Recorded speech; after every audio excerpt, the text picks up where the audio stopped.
Alhamdulillah, alhamdulillahirabbil alamin. Kita kembali lagi di Cahaya Hati Indonesia. Subhanallah walhamdulillah wala ilaha illallah, Allahu akbar. Kalimat tasbih ya, mengagungkan Allah, membesarkan Allah, selalu senantiasa kita upayakan untuk selalu hadir, membasahi bibir dan juga selalu ada di dalam hati dan jiwa kita. Kenapa? Karena dengan asbab kalimat tadi, dengan zikir tadi, itu mungkin bisa jadi yang menyebabkan doa-doa kita dikabulkan oleh Allah Subhanahu wa taala. Jangan pernah lengah satu detik pun tanpa berzikir kepada Allah Subhanahu wa taala. Baik pemirsa dimanapun saja Anda berada, kita akan lanjutkan kajian kita yang membahas surah An-Nisa. Dari tadi kita bahas adalah ayat 19 sampai 23 yang menjelaskan tentang siapa saja ya yang diharamkan untuk dinikahi atau tidak boleh untuk dinikahi. Tadi berhenti di ayat ke-23.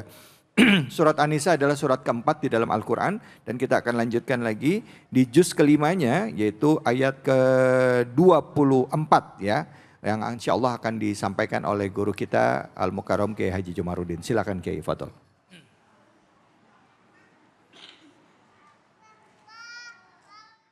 Jamaah sekalian yang dimuliakan Allah, apa kabar? Alhamdulillah.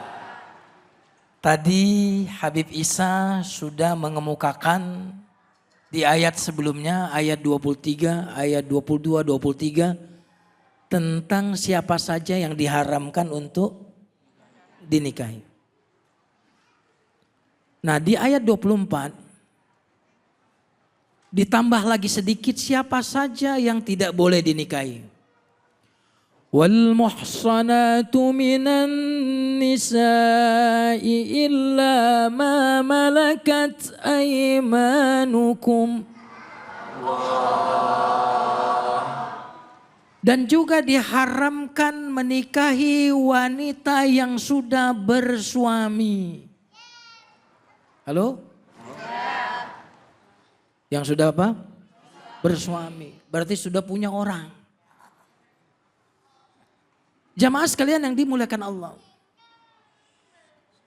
Ini yang kadang-kadang yang kita sering poliandri namanya. Kalau poligami, laki punya istri satu atau dua? Istri, tri kan tiga berarti. Punya lebih dari satu itu namanya poligami. Dan itu dalam Islam tidak dianjurkan. Tapi dibolehkan. Tapi syaratnya jamaah sekalian, syaratnya harus kebaikan. Berarti kalau sampai ngerusak yang pertama lalu ambil yang kedua, itu berarti nikahnya tidak sesuai dengan tujuan syariat. Syariat tujuan pernikahan adalah untuk kebaikan. Berarti kalau untuk kehancuran tidak disyariatkan. Satu aja hancur, apalagi dua. Adapun poliandri wal muhsanatu minan nisa, itu tidak dibolehkan dalam Islam. Kita menikahi orang yang statusnya masih menjadi istri orang. Nah inilah yang terjadi, banyak perselingkuhan. Tertarik kepada istri orang. Karena jemaah sekalian yang dimuliakan Allah, kadang-kadang setan itu menghiasi yang haram itu terlihat indah. Betul ya? Coba kalau saya tanya, maksiat itu kira-kira rasanya manis atau pahit? Manis. Berarti pernah ngerasain ya? Ustaz mancing aja ini Ustaz. Maka dalam agama kita kata Rasulullah, apabila di perjalanan seorang laki-laki tertarik dengan wanita yang bukan mahramnya, bukan istrinya, maka hendaklah dia pulang ke rumah kata Nabi dan menunaikan ketertarikan tadi kepada istrinya. Subhanallah jamaah sekalian yang dimuliakan Allah. Karena dalam keluarga itu yang paling penting adalah penyaluran. Bukan yang penting istri itu menarik bagi suami. Karena apa yang ada pada wanita yang bukan mahram, ada pada istri kita. Makanya kata Nabi, kalau kamu tertarik dengan wanita yang haram bagimu, maka hendaklah pulang ke rumah dan beritahu istrimu dan tunaikan hajatmu. Wal muhsanatu minan nisa illa ma malakat aymanukum kitaballahi alaikum.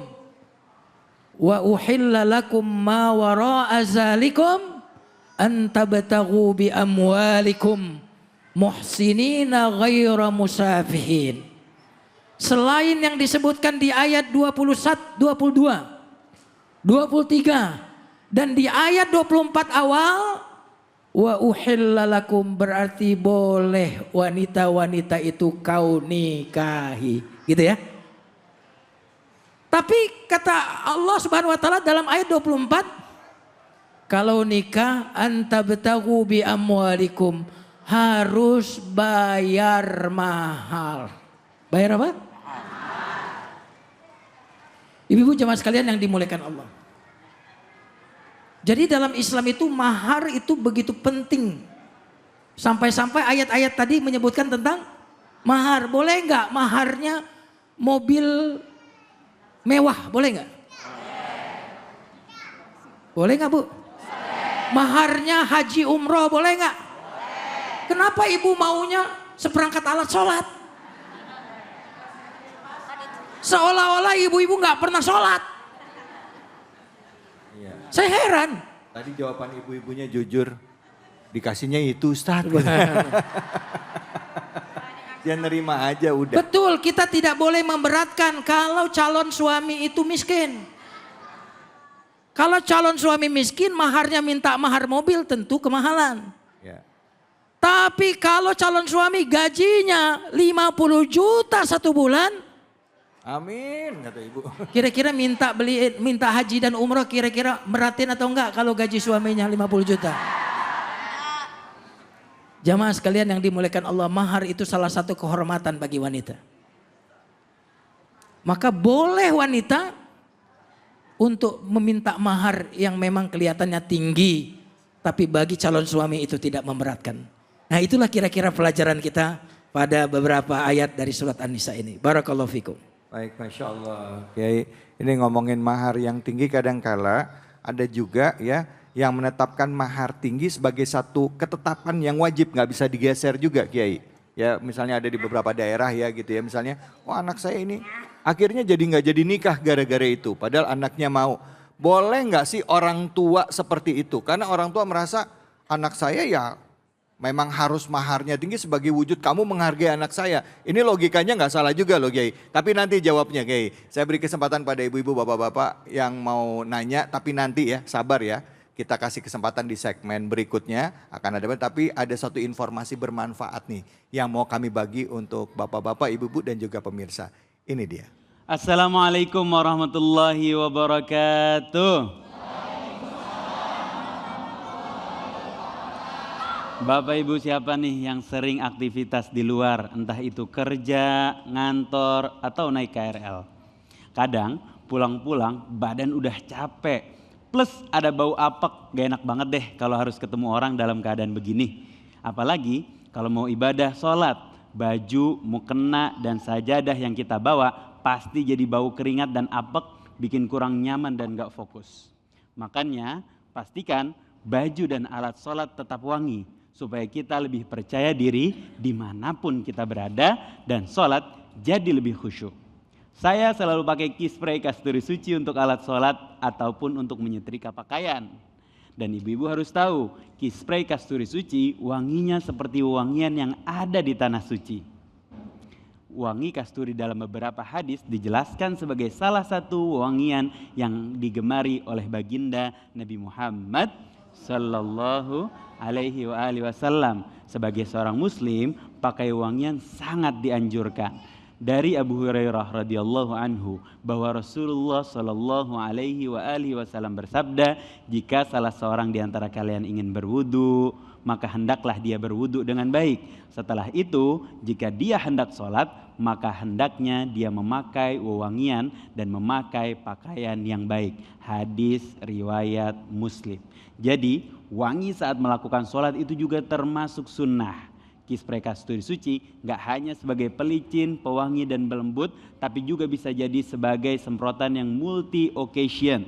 Bisa disemprotkan pada alat sholat yang kita pakai, kayak mukena, sejadah, ataupun karpet. Jadi pas sujud, kan hidung halus nempel ke sajadah, ibadah pun jadi lebih nyaman dan khusyuk. Cara semprotnya seperti ini ya ibu-ibu.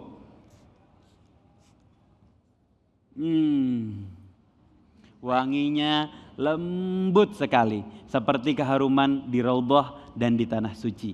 Kispray kasturi suci sudah bersertifikat halal. Wangiannya dari essential oil, jadi aman keharumannya, tahan lama dan juga punya anti kuman. Kita harus menjaga kebersihan dan memakai wangian asal tidak berlebihan. Bagi yang rindu keharuman tanah suci dan Raudhah, bisa pakai Kispray kasturi suci juga ya ibu-ibu.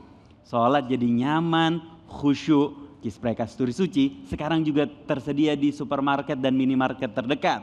Jadi memudahkan kita untuk stok Kispray di rumah, dan ibu-ibu juga bisa beli di sini dan kunjungi booth Kispray yang ada di depan ya.